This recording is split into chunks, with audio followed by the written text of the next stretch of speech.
இன்றைக்கு டிசம்பர் மாதம் திங்கட்கிழமை 9ஆம் தேதி. இன்று புனித கன்னிமரியாளின் அமல உற்பவம் பெருவிழா. இன்று தேவன் நமக்கு தரும் ஜீவநீர் ஊற்றான இறை வார்த்தைகள் புனித லூக்கா எழுதிய நற்செய்தி இயல் 1 இறை வார்த்தைகள் 26 38 முடிய. 6ஆம் மாதத்தில் கபிரியேல் என்னும் வானதூதரை கடவுள் கலிலேயாவில் உள்ள நாசரேத் என்னும் ஊரில் இருந்த ஒரு கன்னியிடம் அனுப்பினார். அவர் தாவீது குடும்பத்தினராகிய யோசேப்பு என்னும் பெயருடைய ஒருவருக்கு மன ஒப்பந்தமானவர். அவர் பெயர் மரியா. வானதூதர் மரியாவுக்கு தோன்றி, அருள் நிறைந்தவரே வாழ்க, ஆண்டவர் உம்மோடு இருக்கிறார் என்றார். இவ்வார்த்தைகளை கேட்டு அவர் கலங்கி, இந்த வாழ்த்து எத்தகையதோ என்று எண்ணிக்கொண்டிருந்தார். வானதூதர் அவரை பார்த்து, மரியா, அஞ்ச வேண்டாம், கடவுளின் அருளை கண்டடைந்துள்ளீர். இதோ கருவுற்று ஒரு மகனை பெறுவீர், அவருக்கு இயேசு என்னும் பெயரிடுவீர். அவர் பெரியவராயிருப்பார், உன்னத கடவுளின் மகன் எனப்படுவார். அவருடைய தந்தை தாவீதின் அரியணையை ஆண்டவராகிய கடவுள் அவருக்கு அளிப்பார். அவர் யாக்கோபின் குடும்பத்தின் மீது என்றென்றும் ஆட்சி செலுத்துவார். அவருடைய ஆட்சிக்கு முடிவே இராது என்றார். ஆண்டவரின் அருள்வாக்கு. கிறிஸ்துவே உமக்கு புகழ். எந்தன் ஆன்மா ஆண்டவரை ஏற்றி போற்றிடுமே, இந்த அடிமை என்னை அவர் நினைந்ததனால் எந்த நெஞ்சம் மகிழ்கின்றதே. எந்த ஆன்மா ஆண்டவரை ஏற்றி போற்றிடுமே. வல்லவர் எனக்காய் பெரியன புரிந்தார், வையகம் எனை தினம் வாழ்த்திடுமே. அருள் நிறைந்த மரியே வாழ்க, ஆண்டவர் உம்முடனே, பெண்களுக்குள் பேரு பெற்றவள் நீ. மரியே வாழ்க, மரியே வாழ்க. வல்லவர் எனக்காய் பெரியன புரிந்தார், வையகம் எனை தினம் வாழ்த்திடுமே. அவர்தம் பதம் பணிவோர் தலைமுறைக்கெல்லாம் தயவருள்வார் அவர் தூயவராம். தயவருள்வார் அவர் தூயவராம்.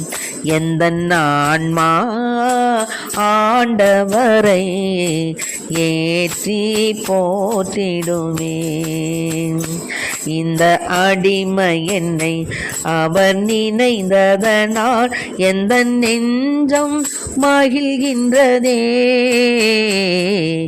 எந்த ஆன்மா ஆண்டவரை ஏற்றி போற்றிடுமே, ஏற்றி போற்றிடுமே.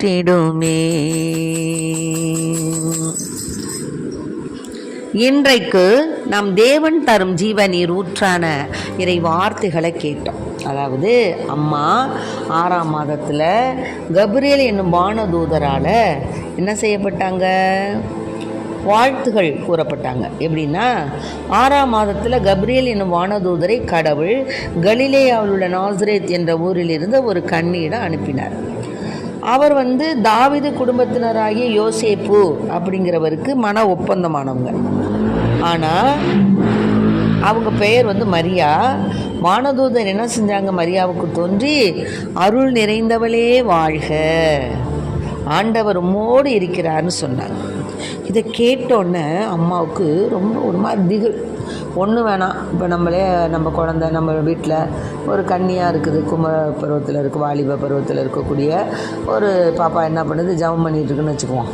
திடீர்னு ஒரு வானதூதர் தோன்றி, நீ அருள் நிறைந்தவள், உன்னோடு ஆண்டவர் இருக்கிறாருன்னு சொன்னால் பயந்து போய் என்ன பண்ணுவோம்? அப்படியே ஐயோ அம்மா அப்படி சொன்னாங்க ஆச்சு ஓச்சுன்னு ஊரே கிளப்பி விட்ருங்க.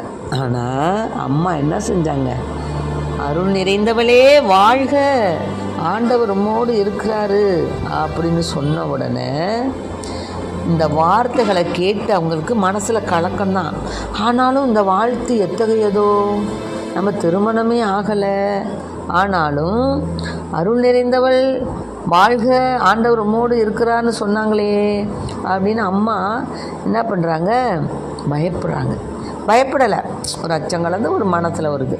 அப்போது இந்த வாழ்த்து என்ன வாழ்த்தோ தெரியலையே, இது எத்தகையதோ அப்படின்னு எண்ணிக்கொண்டாங்க. அப்போ வானதூதர் அவங்கள பார்த்து சொன்னாங்க, மரியா அஞ்சாதீங்க, அஞ்ச வேண்டாம், கடவுளின் அருளை நீங்கள் பெற்றிருக்கிறீங்கம்மா. இந்த உலகத்தில் உள்ள எல்லா பெண்களை விட ஆண்டவருடைய அருள் உங்களுக்கு இருக்குமா. அதனால் நீங்கள் என்ன பண்ணுங்கள், இப்போது ஒரு கருவுற்று ஒரு மகனை நீங்கள் பெறுவீங்க, அவருக்கு இயேசு என்னும் பெயரிடுவீர். பொண்ணு வேணாம், நம்மளுக்கு கல்யாணமாகாத ஒரு பொண்ணை திடீர்னு இப்படி சொன்ன உடனே நீ கருவுற்று ஒரு மகனை பெறுவானா எப்படி இருக்கும்? என்னடா இது பெரிய பேஜாராக இருக்குதுன்னு சொல்லி அந்த பிள்ளை ரொம்ப கலங்கும். ஒரே 2 படுத்தி கூட்டி இது பண்ணுங்க. ஆனால் மரியா என்ன செஞ்சாங்க? இந்த வாழ்த்து எத்தகையதோ தெரியலையே அப்படின்னு மனசில் அதை இருத்தி கொண்டு கொஞ்சம் கலங்கி இருக்கும்போது தான் அவர் சொன்னார், வானதூதர், மரியா அஞ்சாதீங்க, உங்களுக்கு என்னது கடவுளுடைய அருளால் நீங்கள் என்ன பண்ணுவீங்க? ஒரு மகனை பெற்றுடுவீங்க, அவருக்கு இயேசு அப்படிங்கிற பெயரிடுங்க. அவர் பெரியவராயிருப்பார், உன்னத கடவுளின் மகன் எனப்படுவார். அவருடைய தந்தை தாவீதின் அரியணையை ஆண்டவராகிய கடவுள் அவருக்கு அளிப்பார். அவர் யாக்கோபின் குடும்பத்தின் மீதும் என்றென்றும் ஆட்சி செலுத்துவார். அவருடைய ஆட்சிக்கு முடிவே இராதுன்னு சொல்கிறார். கேட்ட உடனே அம்மா உடனே என்ன செய்கிறாங்க?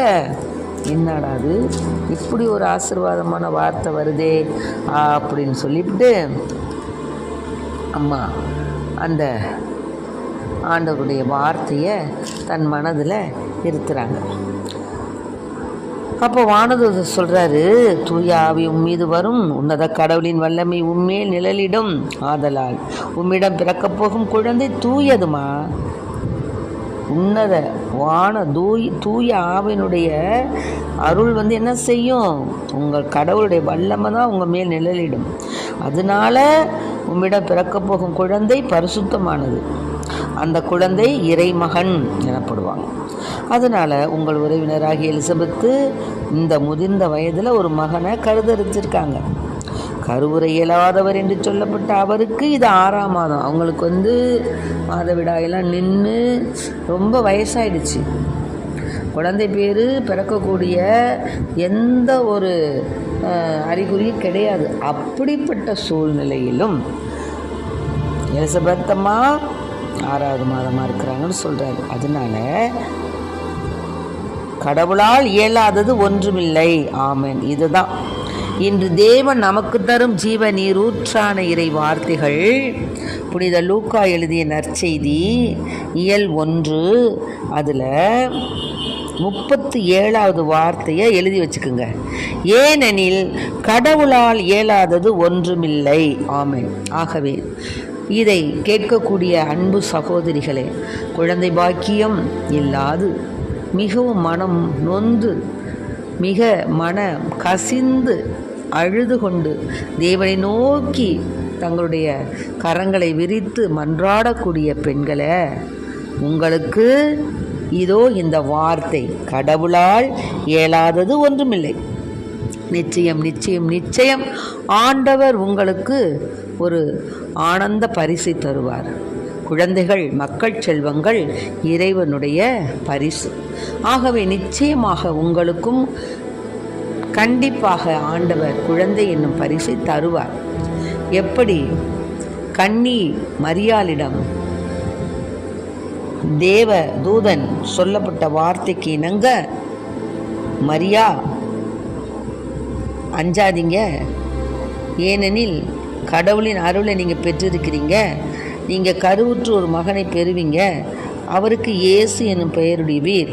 அவர் பெரியவராயிருப்பார். உன்னத கடவுளின் மகன் எனப்படுவார். அவருடைய தந்தை தாவீதின் அரியணையை ஆண்டவராகிய கடவுள் அவருக்கு அளிப்பார். அவர் யாக்கோபின் குடும்பத்தின் மீது என்றென்றும் ஆட்சி செலுத்துவார். அவருடைய ஆட்சிக்கு முடிவே இராது என்று மரியா வானதூதரிடம் சொன்னது போல, வானதூதர் மரியாவிடம் சொன்னது போல, உங்களுக்கும் வானதூதர் கண்டிப்பாக தேவனுடைய ஆசீரை பெற்று தருவார். அஞ்சாதீர்கள். உங்களுக்கும் ஆண்டவருடைய பரிசு, குழந்தை என்ற பரிசை நிச்சயமாக தருவார். ஆகவே அன்பு பிள்ளைகளே, குழந்தை பாக்கியம் நமக்கு இல்லையே என்று ஏங்க வேண்டாம். ஏனெனில் வல்லவராம் கடவுள் அவரால் செய்யக்கூடிய செயல்பாடுகள் இயலாதது ஒன்றுமில்லை. ஆகவே மரியா என்ன செஞ்சாங்க? நான் ஆண்டவரின் அடிமை, உம் சொற்படியே எனக்கு நிகழட்டும் என்றார். அப்பொழுது வானதூதர் அவரை விட்டாகின்றார். ஆகவே அன்பு பிள்ளைகளை, குழந்தை பாக்கியத்திற்காக மன்றாடி கொண்டிருக்கின்ற அன்பு செல்வங்களே, அன்பு குழந்தைகளே, உங்களுக்கும் ஆண்டவர் நிச்சயமாக குழந்தை பாக்கியத்தை தருவார். மரியாளிடம் வானதூதர் சொன்னது போல உங்களுக்கும் ஆண்டவருடைய அருள் உண்டு, அவருடைய இரக்கம் உண்டு. ஆகவே உங்களுக்கும் நிச்சயமாக தேவனுடைய அருள் கிடைத்து அருமையான குழந்தையை நீங்கள் பெறுவீர்கள். ஆகவே அன்பு பிள்ளைகளை, இன்றைய தினம் தேவன் நமக்கு தரும் ஜீவநீர் ஊற்றான வார்த்தைகள் புனித லூக்கா எழுதிய நற்செய்தியில் 37வது வார்த்தை, கடவுளால் இயலாதது ஒன்றுமில்லை. ஆகவே அவரால் முடியும் என்ற ஆழ்ந்த நம்பிக்கையோடு, இறை அச்சத்தோடு, தெய்வ பயத்தோடு நொறுங்குண்டவர்களாய், நம் பாவங்களையெல்லாம் தேவன் முன் அறிக்கையிட்டவர்களாய் சாஷ்டாங்கமாக அவருடைய திருவடிகளை நாம் சரணடைந்தோம் என்றால், ஆண்டவர் நிச்சயம் கடவுளால் இயலாதது ஒன்றுமில்லை என்ற வார்த்தையை நம் வாழ்க்கையில் அடையாளமாக தருவார். ஆமென். Praise the lord. மரியே வாழ்க.